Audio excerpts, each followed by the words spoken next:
Hey everybody, this is David Branderhorst, and in this video we're going to be talking about the best way to sell a course. Now, before we get started, if you could hit that like and subscribe button, we would greatly appreciate it. That helps you get notified of future content, and as well it does help out the channel a lot.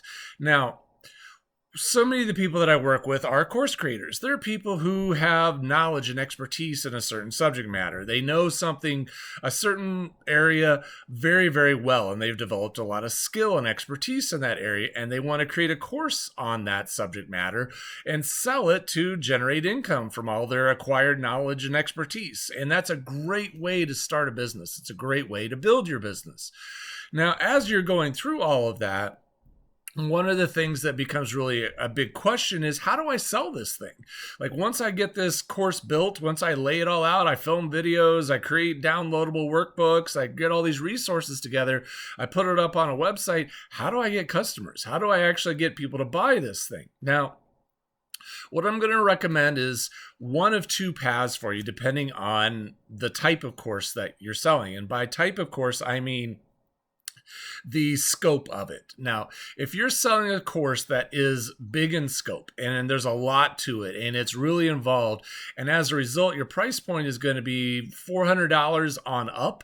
And again, some of these courses can go for $3,000, $4,000 or more, or even $5,000, depending on how good the content is, on how valuable that information is. Like, for example, if you're selling things that help people grow and scale their businesses, and they at the end of it, they're going to be able to scale their business up 6 figures, well, that information is easily sellable for a lot more. If you're teaching something that's on a much smaller topic that doesn't generate as big of a result, well, then you won't be able to charge as much. Now, if your course is going to be like a $400 plus course, and again, 400 is a little even maybe low, but if it's a higher price course, the best way to sell that type of course is through the use of a webinar. The reason that a webinar is the right way to market and promote it is because a course that has more layers to it, that's more involved, that has a lot of information and a lot of process involved in going through it, typically will need some more explanation. And the best way to really tell the whole story about it, the best way to go through everything and to really explain how all of this works, is through the use of a webinar, because the webinar allows you to go in depth. The webinar allows you to tell a whole story, to tell the story of how you discovered this breakthrough, on how you got all the information, on what this breakthrough and all this information did for you in your life, and how you packaged it so that they can then take all that information and knowledge and apply it to their own lives. And by the time you're done telling that whole story, it could take you an hour or more to get through it all. So the best way to do it is to set up a recorded webinar, or you can even do them live for the first while you're getting your message figured out. But after a while, then you set up a recorded webinar and you send traffic to that recorded webinar, and people can listen to your message. They can hear what it is that you're sharing with them, and then they can decide, hey, I want to get this course. This is amazing. This is going to be exactly what I need for my life. And that's a great way to do it. And the reason, again, the webinar allows you to get into deeper into the woods. It allows you to get more specific about all these things and really go in and break out all the reasons why they should do it. And the higher price point just justifies the longer time investment of hearing all about it. Now, but there's also the other side, is a lot of people also produce these little mini courses or smaller courses that, let's just be honest, the subject matter just isn't as big. It's much more niche. It's a lot smaller. It's not a big topic. And so some of these courses will sell for $27, $47, or $97.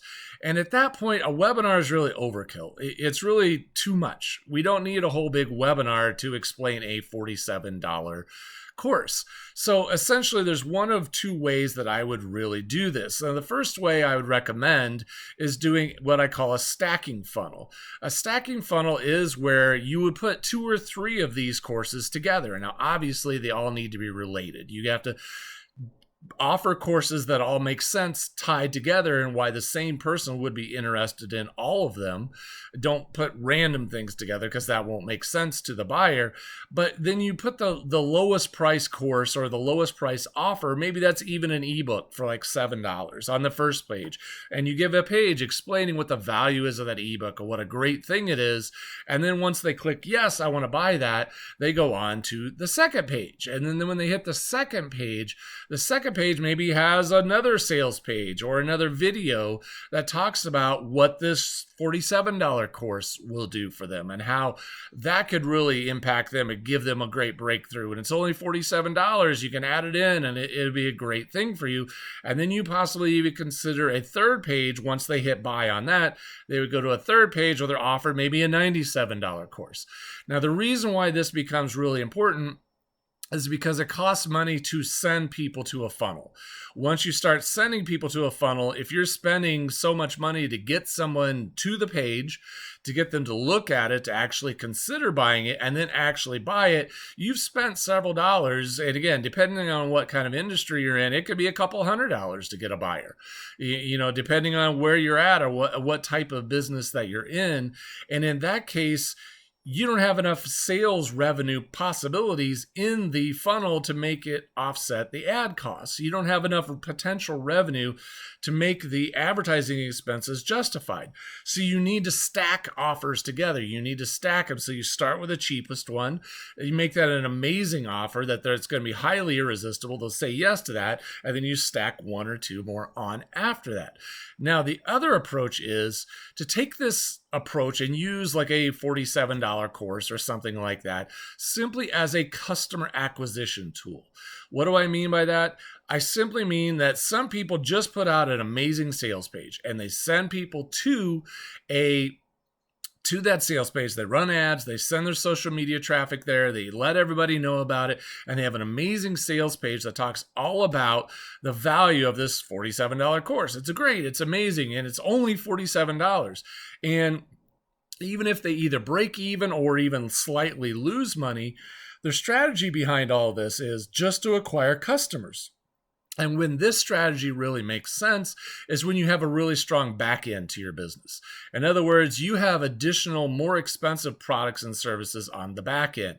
You're not just selling a $47 course and that's the only bullet in your gun. You have a $1,500 course or a $5,000 course or a $1,000 program that you sell people into, or maybe you have coaching services that you do later on that you can offer. So then you have a good, strong email campaign that follows up with those people and lets them know about the additional opportunities. And you convert some of those people who have now already become buyers at the low level and turn them into buyers at a higher level. This is another way of stacking. It's a little bit of a longer game, but it's another stacking mechanism where you get them to say yes on the low end on the first one. You don't offer them anything else right away, but then you offer it through your emails, through your regular, consistent emails that you're sending out to them. And again, you're stacking them and you're acquiring customers, even if it's at break even. So maybe it costs you $47 in ads to get a buyer for that $47 course, but you're acquiring buyers to your email list. And not just people who are tire kickers and downloading ebooks, but these are people who are actually buyers who are going into it or really making an effort to do something in this, and that will actually put some money down to do it. So they'll buy the course, the cheap course, and then as they go through it, as they get through that content, they'll be like, wow, this was great. This was amazing. What else do you have? And that's when you market your additional products and services. So these are really the best ways to market a course. It's really either a high end, you use a webinar, or the low end ones, you stack them together and either offer them straight through a stacking type funnel, or you have a long game where you offer just the mini course up front, and then you have a long game with emails and additional communication as you go to get people to buy additional things as you continue to build and you continue to make additional offerings. So hopefully that's helpful. If you have questions, let me know in the comments below. Otherwise, I look forward to seeing you in the next video, and I hope you have a fantastic day.